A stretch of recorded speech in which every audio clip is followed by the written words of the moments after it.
Good morning. Thank you for joining us here on Black Prosperity with Miami-Dade Economic Advocacy Trust in partnership with the Miami Community Newspapers. I'm your host, Zachary Rinkins, Public Information Officer for the Miami-Dade Economic Advocacy Trust. I'm sitting in for our illustrious Executive Director, Bill Diggs. I'm very excited about this conversation today. With us today is none other than Rick Beasley, the Executive Director of CareerSource South Florida. Welcome to the show. Welcome. Thank you so much, Zach. I prefer you than Bill. I'm going to say it on the record. Oh, I don't want no problems, man. I don't want to smoke around here. But thank you so much. We've been friendly over the last couple of years. You've been a steady presence in this community. Just tell us a little bit about yourself and what you do with the agency. Well, I've been here 19 years, Zach. I moved here from the state of Missouri. At one point in time, I used to be the state director for workforce for our Governor Bob Holden. And so we made well over $200 million of investment across the state of Missouri. I've had the distinct pleasure of moving here to Miami to run the CareerSource South Florida. And if you all remember, back in the day it was called the South Florida Workforce. Yes. Okay? And we went through a number of different iterations. And because the state has now put this umbrella, we changed the marketing to call ourselves CareerSource South Florida. And so as you know, we partner with organizations where you used to be over the FMU, Florida Memorial University. Mm-hmm. Okay, for those of us who are products of HBCUs, we got to give a shout out to HBCUs. But again, our role there was, again, how we help folks get jobs. So we've made investments over this community. In average, we have about $50 million that we invest every year of helping businesses find talent and also helping job seekers get access to jobs that they can qualify for. We reskill them or upskill them, upskill them so they can get a job. So that's kind of what we do. I've been here, like I said, 19 years, 4 children. I'm sorry, my daughter would kill me if I just said that. 5 children. I gotta, and that's the princess. Okay. But, yeah. I've seen her. Yeah. You've seen her. You've met her. Absolutely. But I mean, my goal really is, my belief is this, that I try to build a system so that my children would have an opportunity to thrive. And so I kind of make it personal on how I look at operations and providing programs, so that, again, everything is personal for me, that I want my children to be able to have a system in place that if something happens to them in terms of losing a job, that is there. And I think we all have to take it more personal and look at it whether it's their family member, so that they have an opportunity to become successful in what they do. So that's how I look at it. But I also, too, I want my children not to be in my back pocket and to be out of my home. Absolutely. Okay? So you got to be more personal about it. So, yeah. So you're the $50 million man, and we're talking about almost 20 years. And so when we're talking about 20 years, $50 million, we're talking about almost $1 billion invested in our community. Let's unpack that $50 million. What does those investments look like in the greater, because your territory includes Miami-Dade County, but also Monroe County Exactly, as well. exactly. And so exactly. Talk about what that $50 million looks like. Well, first of all, we have career centers. I mean, we're required by law to have what we call the operational centers to provide employment training. So we have about 11 career centers, Dade and Monroe County, whose main goal really is to provide employment training services to help job seekers who may have lost their jobs at no fault of their own, for youth who need an opportunity to look for new jobs, to engage them, to help those who are on welfare, for those who are on food stamps, but also, and keep in mind, most folks think we just serve the hard to serve, but also to help that person with a JD, PhD, MD, those who are refugees who had credentials in other countries to get access to employment. So you have programs that way. So, and most people think that we, CareerSource, operate those services directly. We don't. We're a board. We just make investments. We contract with providers to provide the services on our behalf. And so we have that. We also then provide funding to organizations across the counties to provide summer, employment programs for youth. So we have our summer employment programs that vary, whether it's our year-round piece or it's direct programs with municipalities that we, connect with those cities. And so you have that, but we also work with employers. We have apprenticeship programs that we invest in.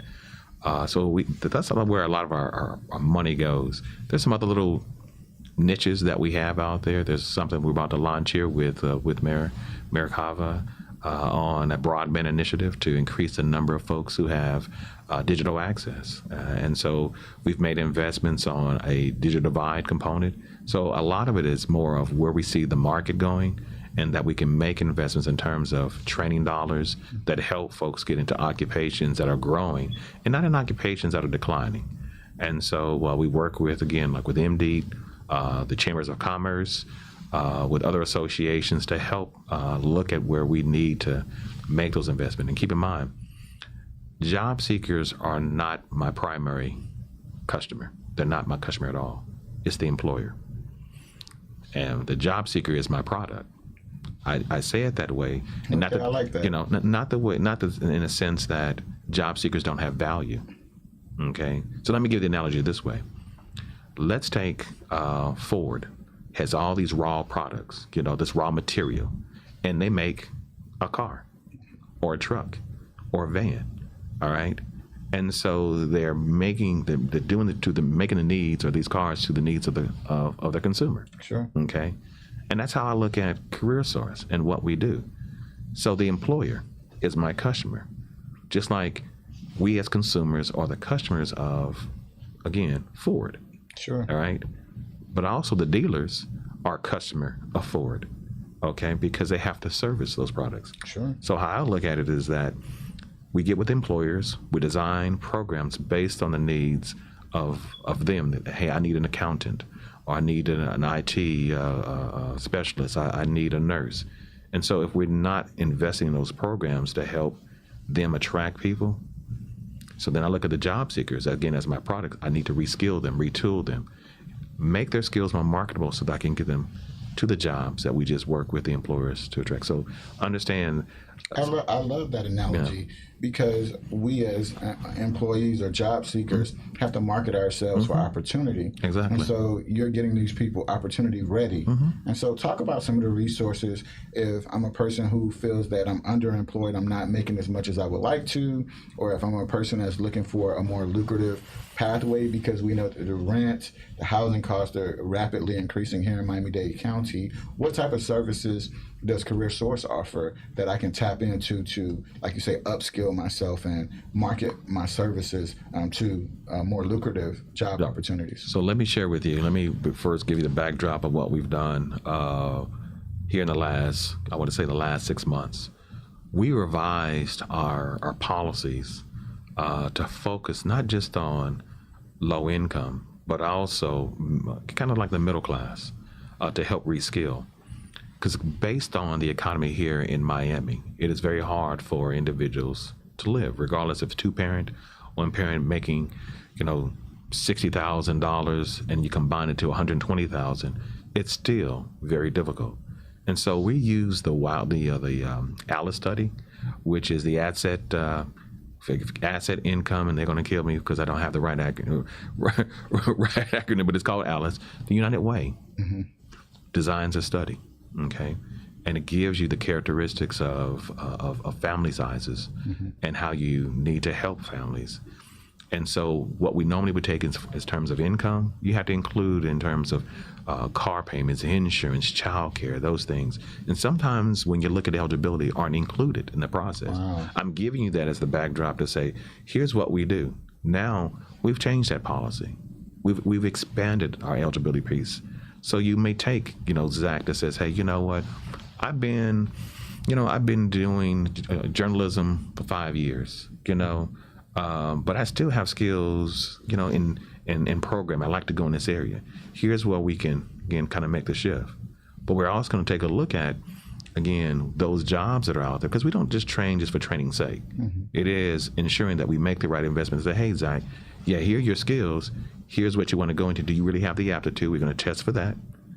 And then we're going to find the right program that gets you into acquiring the skill sets to get you to the job.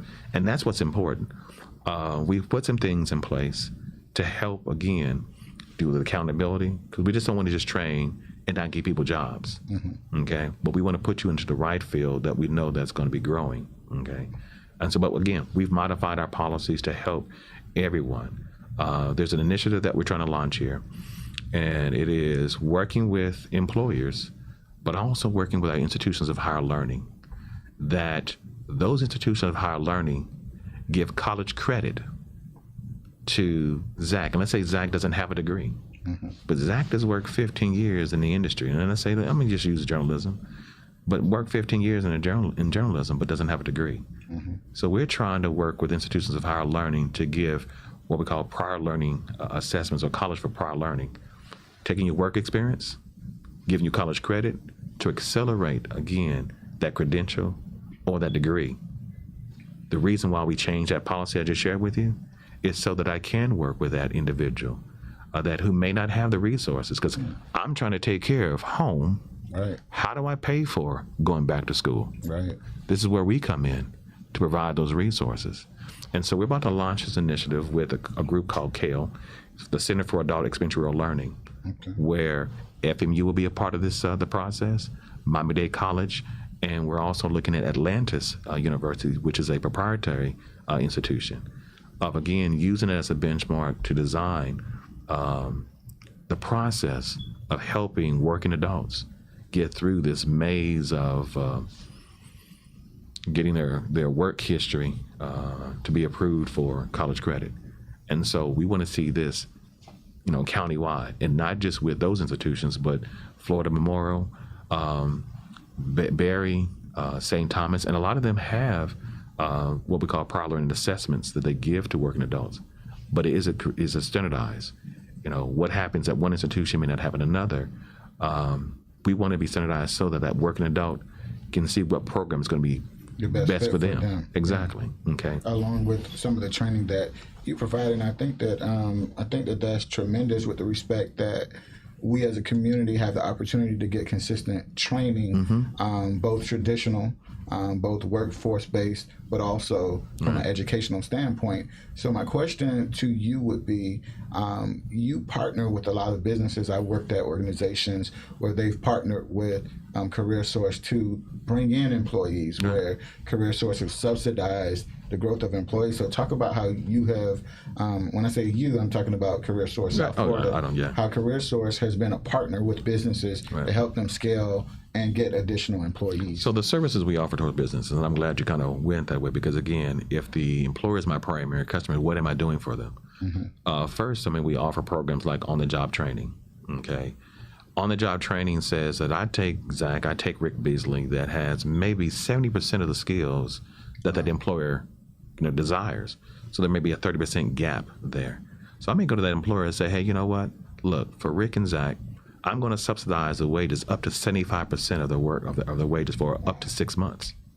For a small employer, that's valuable. Absolutely. That's significant in terms of, again, offsetting the labor costs and keeping the margins right, because it doesn't cost me as much. Offsetting the labor costs. So here's an example. We're using kind of the OJT methodology for an apprenticeship piece, and we work in partnership with Miami-Dade College.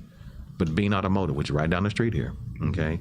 Lori Bean, her company, we partnered with them to launch an apprenticeship program. It's a specific program for them. It's a 1-year program. And keep in mind, most automotive industries require at least 5 of the 8 automotive service excellence certifications before you can become a job. Exactly, all right? They changed their hiring practice, okay? Because we designed this program in partnership with them, in partnership with Miami-Dade College, Dr. Rowe. I got to give her a shout out to Dr. Rowe. I have to. She is fantastic to work with. So any employers are listening to me, reach out to Dr. Rowe. She reach out to us so we can make this thing happen. But we designed a program with them, so year program. They come in and do the training. What we did was offset the labor costs. We initially started out with, I want to say $50,000 that we offset. Bean Automotive said, hey, you know what? We want all our folks to come to this program. Wow. So then they came to the board, we approved up to $250,000 of labor costs that we'll cover for a year. Wow. Okay. So you basically were able to bring in a training solution that was supposed to be for starting employees, and they scaled it across the whole organization. So I'm going to say this, in partnership with Miami-Dade College, I got to give credit. Dr. Rowe brought us in and said, hey, I got an initiative I'd like to try. Okay, what do you think? Wow. And so we came in and said, you know what? Okay, if it's an approved apprenticeship program, Dr. Rowe, I'll cover 40% of the wages as an apprenticeship program for a year. And so keep this in mind. That $250 that we have given, up to $250 for Bean Automotive, the college normally charges about $20,000 to $25,000. All right. So, apprenticeship programs to me are recruitment and retention model strategy for a company. Here's why on the retention side. Like I said, $250 that we've given up to, right? Miami-Dade College charges $25,000. That means I've saved you roughly about $20,000 to $25,000 that you can give salary increases to your existing workforce. Sure. Or you can change your benefits to increase the benefits so that you offset costs that your employees have to deal with. All right. It means that you can retain your workers versus them getting stolen. Because what was happening with Bean Automotive, they're robbing Peter to pay Paul. They're giving $1 increase for someone they've stolen someone, an automotive technician from one company. Well, that company is going to say, you know what, I'll give an extra $1. So now all you're doing is, raising the labor costs, which means then they will do what? They put this back on to us as consumers when I need to get my car serviced. Which makes the cars more expensive. Exactly. Right. So here's a way for us to all kind of help offset that. Again, workforce development really is an economic development tool. It is not, most folks think, it's social services. It's not. Because we have to look at how we provide services to employers. But some folks say, hey, well, it's corporate welfare. Keep in mind, employers pay dollars as well into the taxes. Why shouldn't we offset their labor costs? They're already paying their taxes as well. So here's a way that, again, that we kind of design programs with our training vendors to help address their needs or their shortage of workers. So OJT, apprenticeship programs, we have an initiative called Paid Worker Experience where I may take a youth who is trying to get into, let's say, an IT. So I may go to a company and say, hey, Zach and Associates, look, I have Rick Beasley. He's on the brink of getting his certification. I'll cover 100% of his labor costs. As a matter of fact, they're not even on your books. So if he hurts himself on the job, you got to worry about it. It's on my books. We'll take the risk. It's on my books. Okay. So those are things that so paid work experience is one initiative that we have. OJT, apprenticeship models, pre-apprenticeship models. We design in a way to help address skill shortages, talent shortages with employers. And so most folks think that, they don't work. And actually, they do work. These are programs that I think that are beneficial. We're a little different than any other workforce board in how we sponsor apprenticeship programs. I don't want to pay for classes where we call them apprenticeship pieces. And that's why I say I love working with Dr. Rowe. Miami-Dade College has been fantastic to work with. So they design specific programs based on the needs of the employer. And then let me get also a shout out, Renee Mintella's going to kill me, over at Miami-Dade College, Miami-Dade County Public Schools, the technical college. We've been working with them over the last year, and we're designing some programs with the employers that they work with. Again, you're seeing our training vendors kind of modify the way in which they do training. So it's not just sitting in the classroom getting the theoretical perspective. Now you're getting the applied. So you get your hands dirty. You get a chance to really experience. Say, if I really want to enjoy this, okay. Yesterday we had a conversation with Dr. Allen over at Berry, looking at their social work program and all their program, and looking at all the graduates and those getting their graduate degree, and then trying to partner them with not-for-profits and say, hey, you know what? Let me subsidize that piece. First of all, to give Zach, who may be interested in, he's got getting his degree in social work. Let me see that you really want to do this. I'll subsidize that piece. And then for not-for-profits, it helps them because they're needing folks to do this work. And they can't compete with the private sector.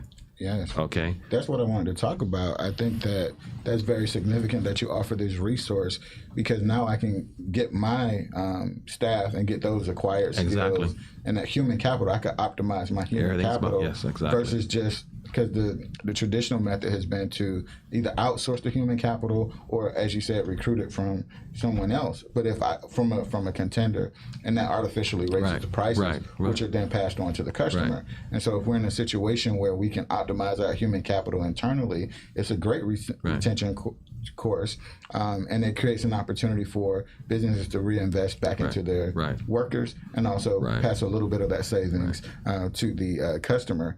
And so if I'm a job seeker, driving throughout Miami-Dade County, Monroe County, I see these CareerSource hubs everywhere.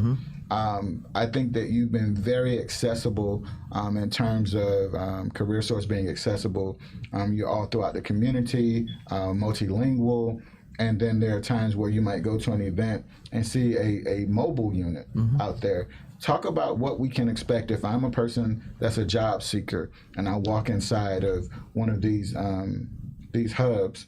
What can I expect and what type of services can I receive? Well, first of all, we want to make sure you have get the utmost respect when you walk in. See, a lot of our job seekers don't know that I like to, do a secret shopper. I'll call a career center. I don't tell them who I am. And see how long that I'm sitting there waiting and seeing how long, what the services are. And then I'll call, I'll hang up. I'm on there for a period of time. I'll call back again to see how long. Then I'll call back if I'm still waiting again and then tell them who I am. And for me is that the customer or the job seeker really is the boss. They're the folks who pay our bills, all right? And when I say pay our bills, they're the ones that we're here to help. Sure. So we should be concerned. So they should get the ultimate service. The first piece when you walk in, I need them before they walk in is to complete the Employed Florida application online. That's our job bank. You really don't have to come into a career center. You can go right online. We have a mobile app. It's called Employed Miami-Dade. If you live in Monroe County, Employed Monroe, you can actually go online, register, and we want you to complete that registration process. And when we say complete it, give me all your work history. Give me your educational profile. Give me your educational background. I want every aspect of it. And so then you can start looking for a job. And then if we are not able to find you employment, we have a tool that we're able to look at those who that we know haven't got connected, that we can reach out to. So realistically, I really want to provide it more of a virtual piece that if you don't have transportation, you can still find employment right online through our system. But when you come into the Career Center, we want to walk you through, look for jobs that are available for you, but also it's based on what you're looking for. Because you may get some people to say, hey, you know what, I've been working in this field for 5 years and I really haven't been able to get to the level where I want to be. And so they should be doing an assessment for you and see where we need to take you.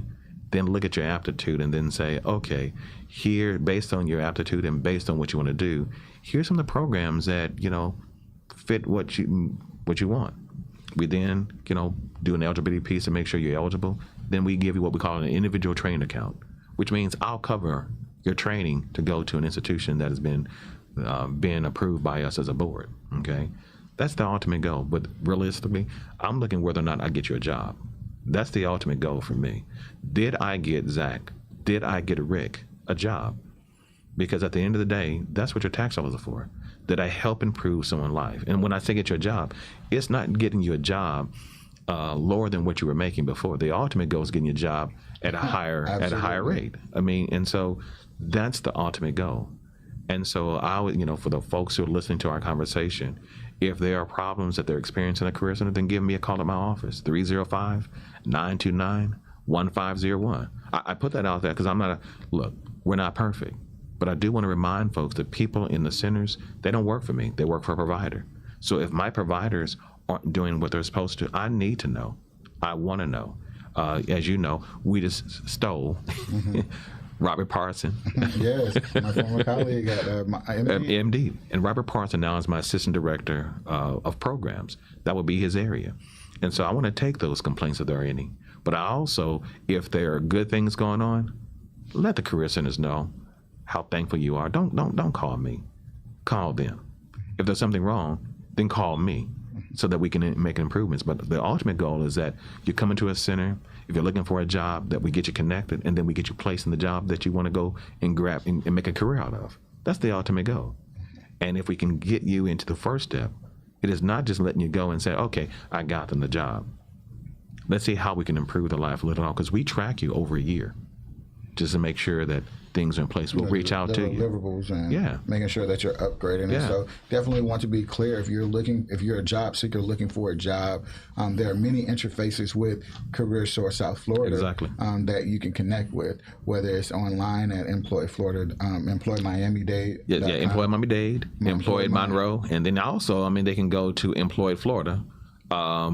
either way, we have access to you. But we have customized Employed Miami-Dade for our residents here in Dade County, and we've customized Employed Florida, and we call it Employed Miami-Dade, Monroe, for those in Monroe County. That way, we can track even further. I think it's great. You also do, I think, like every week, the top 10 jobs. Oh, not every week, every day. Every day. So every day you can log on to CareerSource social media sites and get that data. You in a lot of media and publications in terms of getting that information out so that people are aware. What are some of the top industries? Because we've been lauded as the number one, and certainly CareerSource has been helpful in this regard. But Miami-Dade County has been lauded as the number one or top post-pandemic economy in terms of resiliency. We're also attracting a lot of financial tech sector and things of that nature.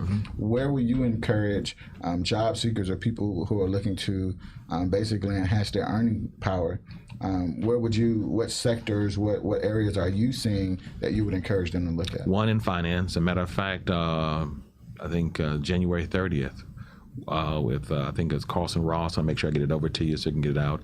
But we're doing a kind of a panel on the finance industry, finance and banking. Madeline Pomeriega, our president of Miami-Dade College, will be there.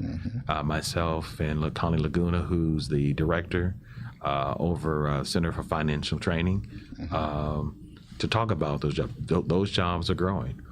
Other industries like IT is going to be growing. And one of the things, as Zach, we launched several years ago an initiative for our digital divide.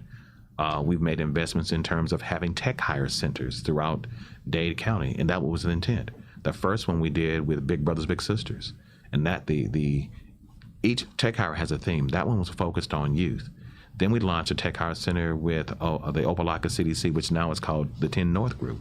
Again, focused on the city of Opelika, which typically is considered a digital desert. And so we partner with them, with Willie Logan and Jeff Bridges to launch and ensure citizens in that community have access to technology, but not only access, but the training. Then working with Carrie and Rose over the YWCA, we launched, again, a tech hire center there, but then we did a little spinoff called Women in Tech to train. And so we're going to be working with Eddie Garza with Mexican American Council to launch a tech hire center there focused on migrant workers to break the cycle of poverty. We're going to be working with Gypsy Metellus over at St. Law to focus on the Haitian community, again, using technology to help individuals to have digital access, but also to get training in that area. I would share with you that there's going to be an inaugural digital equity kickoff that Mayor Kava, Margaret Bisbane, and Anna's going to kill me if I pronounce her last name wrong, but all the ITD folks, that wonderful staff there, we have actually been wrapping, I have 5 mobiles. So we're going to be wrapping 2 of our mobiles to go out and focus on zip codes that we know that have no or low high-speed access, and work with them to either get access through Comcast, AT&T, and others that provide digital access. We need to make sure that our community is digitally literate. And back in 2009, 2010, we did a study. We funded a study to look at the digital skills of our community, looking at beginning, intermediate, and advanced. And so our goal there is make investments in terms of having high school students to get access to technology so that they become digitally literate and mobile. Then you're looking at the adults and those who don't, and why this broadband equity component with Margaret Bisbane over there at the county ITD, you all know Margaret, focused on how we get more access to our community. Absolutely. I think that's a big gem that you gave us in terms of identifying the financial sector and also the IT sector, healthcare as big sectors to look at. And so even from a business standpoint, if you have a business, you may want to diversify your business to service those industries because you want to serve the growing industries, because growing industries mean that you have a growing business opportunity. And the same thing with your career. You might want to invest your career in those particular sectors so that you can enhance your earning power. We're going to be drawing our conversation to a close, and so I want to ask your definition of what does Rick Beasley, when Rick Beasley hears the word access, what does Rick Beasley think about? Well, before we get to the question, I forgot tourism. Tourism. We got to hit tourism because, again, there's opportunities there. So financial sector, IT, healthcare, and tourism. Right. Also, trade and logistics is also a big another one, another industry that we also have to keep our eye on because, again, trade coming through the ports, coming through our airport, very big, very, very big. So we have five sectors that Rick Beasley gave us to look at. Those 5 sectors, the 5 growth sectors for Miami-Dade and Monroe counties are the financial sector, IT, tourism, trade and logistics, and healthcare. Those are the 5 sectors that are growing in our community that Rick Beasley wants you to look at. So then let me get to your question about access. Access. Access to me really means that whether it's digital, whether it's educational, whether it's financial, that everyone in our community, regardless if you're black, white, Hispanic, green, blue, purple, is that everyone has an opportunity to have access to improve the lives of their family, of their business. So that they have the ability to improve the lives of their family and their business. What does equity mean to you? Equity means that everyone has that opportunity. As you see, some of the things that we're doing, providing digital access through our mobile units and working with the mayor's office to increase digital equity. Scholarships that we give out. You know, you were at the 5,000 Role Model Breakfast. You saw that we gave out over close to $300,000 in scholarships. Absolutely. We invest probably about $2 million, on average about $2 million every year. We buy these scholarships, and we give them to organizations like Big Brothers Big Sisters, 5,000 Role Models, Amigos for Kids, Kiwanis Club, Little Havana. Also with Alonzo Mourning, their foundation. We give these scholarships so that we allow children who may not have had the opportunity for educational, these that we give them scholarships. And so when we're talking about access and equity, what we invest in is for that same purpose, that we give access, whether it's digital, financial, employment-wise, educational components, where we make investments in terms of scholarships, providing what we call individual training accounts for adults who want to reskill, retool themselves. For our youth, we have the programs to help them get access to potential jobs that they can see on the horizon and get them included into those new horizon, growing jobs. Yes. That's what I mean. So when you look at access and equity, we as a board make investments so that everyone in this community, and that's why I said I make it personal. Every child in this community is my child. Not my own personal kids, but every child in this community. Now, I don't want anyone calling up and saying, hey, I got to call Rick to get child support, okay? But every child, and that's how I believe, but every family in this community is like my family. We have one community, for sure. Again, you build a system so that if they need access, they have it, and where there are no barriers to services. Equity. So that's how you define equity. Yeah. No barrier to services. And last, how do you define success? Well, success is really about, yourself. Okay. Most people define success as how much money you have, how much you earn, and where you are in the community in terms of your status. Success for me is the definition of success. Have I made an improvement in the lives of the people that I impact? Have I done that? Because that's more important for me. And you probably heard the story when I was talking to Grant this morning, to talk about a young lady that we gave a scholarship back in almost 2009, that based on a conversation I had with her and her brother and others who were graduating. This is at Mexican American Council's graduation for migrant workers. And so these youth were graduating. And from that conversation, I said, oh, you know what? We're going to make a commitment to ensuring that we can break this cycle of poverty for migrant workers. Again, equity. This young lady met with me, saw me in 2021 to tell me that she was the first recipient of that scholarship. Wow. She not only graduated from FIU, She only graduated from UN with her master's degree. In May of this year, she'll graduate with her JD from Washington University in St. Louis, Missouri. Oh, wow. That to me is success because you're impacting someone's life. Oh, tremendous. We are going to leave that there. We're having too much fun. We definitely have to get back to work. I want to personally, on behalf of the Miami-Dade Economic Advocacy Trust, congratulate you on receiving the A+ rating for business and employment excellence, and just running a fine organization over there at CareerSource South Thank Florida. You, brother. Tell our community how we connect with your organization. How you can connect with us? Yes, how does the community? The best way to connect with us, if you want to looking for a job, go to Employed Florida or Employed Miami-Dade. But to reach our offices, you can call 305-929-1501, or you can go right online, www.CareerSource, all one word, CareerSource, S in Sam, F as in Frank, L.com, CareerSourceSFL.com. Best way to contact us. All right. Well, thank you, ladies and gentlemen. I am Zachary Rinkins. Anytime you want to connect with the Miami-Dade Economic Advocacy Trust, you can join us at miamidade.gov/Economic Advocacy Trust. Again, I am Zachary Rinkins, Public Information Officer, standing in for Mr. Bill Diggs, our Executive Director. Thank you and